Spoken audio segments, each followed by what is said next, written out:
یہ حضور کا حکم ہے، پہنچاؤ میری جانب سے چاہے ایک یاد پہنچاؤ۔ اچھا، نمبر 2، اب حکم دیا گیا، اس کی مثال میں دے رہا ہوں آپ کے سامنے۔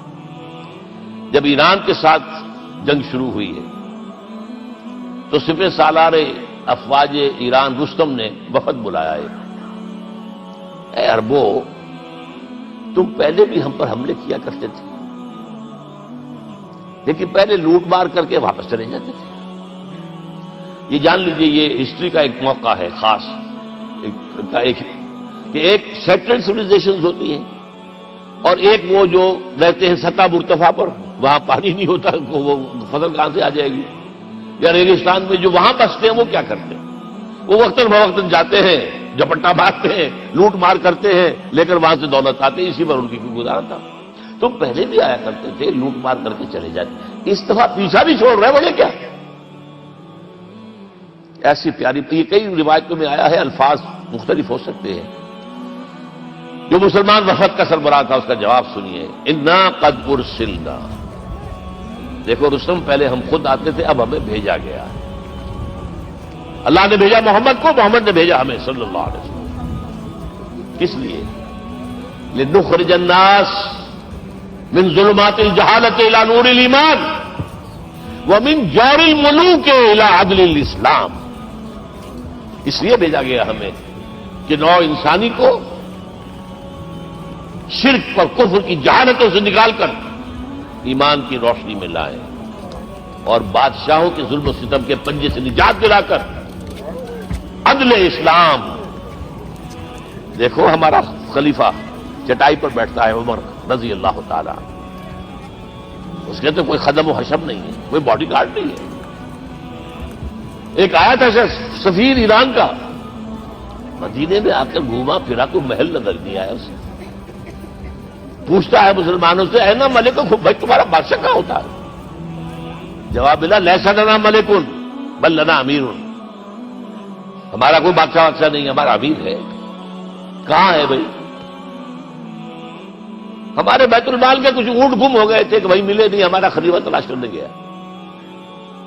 اب اس نے کسی کو لیا ہوگا، آئیڈینٹیفائی کر سکے، ڈھونڈ کر جا کر ایک جگہ دیکھا، دھوپ تیز ہو گئی تھی، حضرت عمر تھک گئے تھے، لہذا ایک درخت کے سائے میں اپنے کوڑے کا تکیہ بنا کر لیٹے ہوئے استراحت فرما رہے ہیں، کوئی خادم نہیں، کوئی خدم و حشم نہیں، کوئی باڈی گارڈ نہیں۔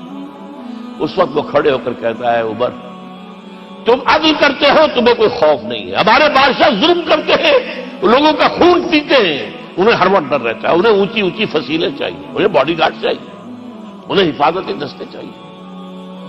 یہ مثال پیش کی ہے نا، یہ کوئی فیری ٹیلز تو نہیں ہے، یہ تو آج کی تاریخ ہے، 1400 برس پرانی تاریخ ہے بھائی، کوئی پرانی نہیں ہے، کوئی 10,000 سال پرانی بات نہیں ہے۔ اور وہی عمر ہے، انہیں بلایا گیا ہے بیت المقدس، وہاں جو مسلمانوں کا محاصرہ تھا وہ طول کھینچ گیا، فصیل بہت اونچی مضبوط، اور اندر ہر طرح کا رسد بھی موجود ہے، راشن بھی ہے، پانی بھی ہے۔ عیسائیوں کا قبضہ تھا، عیسائی پادری آئے فصیل پر، مسلمانوں تم اگر قیامت تک بھی یہاں پڑے رہے محاصرہ کر کے، یہ کبھی فتح نہیں ہوگا شہر۔ ہاں یہ فتح ہونا ہے، ہماری کتابوں میں ہے، لیکن ایک درویش بادشاہ کے ہاتھوں فتح ہوگا، تمہارے اندر ہمیں وہ درویشی نظر نہیں آ رہی۔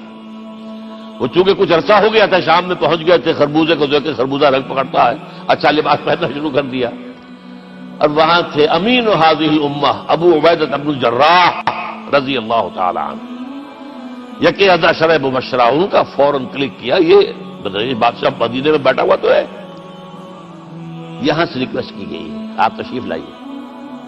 اب 700 میل کا سفر ہے، کوئی ذاتی سفر نہیں، کسی بیٹے کے کنووکیشن میں کے لیے نہیں گئے، کوئی انٹوریج نہیں ہے، کچھ نہیں، ایک اونٹ، ایک خادم، اور اسی اونٹ پر راستے کا راشن، لہذا ایک آدمی بیٹھ سکتا ہے۔ اب ایک منزل خلیفہ اوپر تشریف فرما ہے اور خادم وہ ہاتھ پکڑ کر آگے چل رہا، اگلی منزل خادم اوپر بیٹھا ہے اور خلیفہ ہاتھ پکڑ کے آگے چل رہا۔ جب آخری منزل آئی ہے تو باری ہو گئی اس خادم کی، اس نے ہاتھ جوڑ دیے، خدا کے لیے لوگ دیکھیں گے، مجھے ماریں گے، تمہیں شرم نہیں آئی؟ خلیفۃ المسلمین جو ہے وہ آگے آگے تمہارے چل رہے تھے، تم براجمان تھے۔ حضرت عمر نے ڈانٹ پلائی، اب دوڑو دوڑو، نہیں باری تمہاری ہے۔ وہ بیٹھا ہوا اوپر، حضرت عمر پھنکیل پکڑ کر آ رہے ہیں، اور بیچ میں کہیں کیچڑ آ گیا تھا، جوتیاں بھی ہاتھ میں پکڑی ہوئی ہیں۔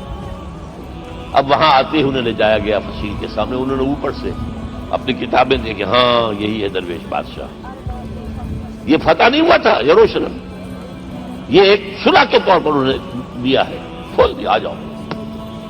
اور انہوں نے شرط رکھوائی تھی کہ کہیں یہاں یہودیوں کو آباد نہیں ہونے دیں گے آپ۔ حضرت عمر نے اتنی رعایت کی تھی یہودیوں کے لیے کہ وہ یہاں آئیں، اپنے مقدس مقامات کی زیارت کر کے جا سکتے ہیں، لیکن یہاں سیٹل نہیں ہو سکتے۔ اس لیے وعدہ تھا، یہ وعدہ جو ہے سلطان عبدالحمید خان تک چلا ہے۔ بڑی سے بڑی رشوت پیش کی تھی زائنسٹ نے، تمہارے سارے قرضے ہم ختم کر دیں گے، تم جو ہے ہمیں فلسطین میں آباد ہونے کا حق دے دو۔ نہیں، جو معاہدہ عمر کا تھا اس میں میں کوئی ترمیم نہیں کر سکتا۔ تو یہ مثالیں ہیں جو پیش کی گئی ہیں۔ میں تو کہا کرتا ہوں، جب میں نے پڑھا تھا کہ جنرل جمال عبد الناصر کی بیٹی سائیکل پر جاتی ہے کالج، جو لائی کی بیٹی بھی سائیکل پر کالج جاتی ہے، احساس ہوا تھا عظمت ہے نا، چاہے وہ کسی غیر میں ہو۔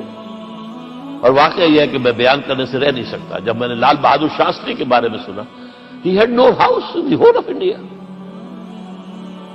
یہ تو بھارت کی ڈیموکریسی کا ایک معجزہ ہے۔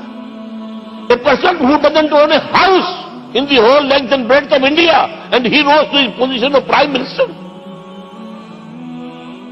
ہمارے ہاں کسی میونسپلٹی کا جو ہے ممبر نہیں بن سکتا، اس کی بیوی اپنے گھر میں خود کھانا پکاتی تھی، کوئی ملازم نہیں تھا۔ اور جب ہارٹ اٹیک ہوا ہے تاشقند میں، تو وہ جو مرتے دم بات کی ہے اس نے ماتا جی سے کی ہے، بیوی سے نہیں کی۔ یہ ہماری مشرقی روایات ہے، ماں کا مقام۔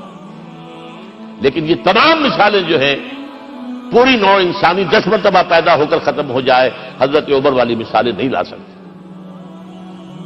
رات کو گشت کر رہے ہیں، ایک جگہ سے رونے کی آواز آئی، معلوم ہوا کہ بچے ہیں، بھوکے ہیں، رو رہے ہیں۔ ماں سے پوچھا گیا کیا معاملہ ہے؟ کہ کیا کروں، کچھ نہیں ہے، میں نے یہ آنڈی چڑھا دی ہے، چولہے کے اوپر آگ جلا دی ہے، بچوں سے کہا بھائی کچھ پک رہا ہے، ذرا انتظار کرو، سو جائیں گے۔ کانپ گئے، ایسی جیسی نے بیت المال آٹے کی بوری اپنے غلام سے کہا میرے کندھے پر رکھ، میں لے چلتا ہوں۔ نہیں، قیامت کے دن تم میرا بوجھ نہیں اٹھا سکو گے۔ اپنے کندھے پر بوری رکھ کر لائے ہیں، کھانا پکوایا، کھلایا بچے۔ اب اگر حضور یہ کہے کہ سید القوم خادم ہوں، تو یہ حقیقت تھی کہ نہیں تھی؟ ورنہ اگر یہ مثال نہ آتی تو کہتے جی شاعری تو اچھی ہے، بہت اچھا شعر کہہ دیا، کوئی سردار بھی کبھی خادم ہوا ہے؟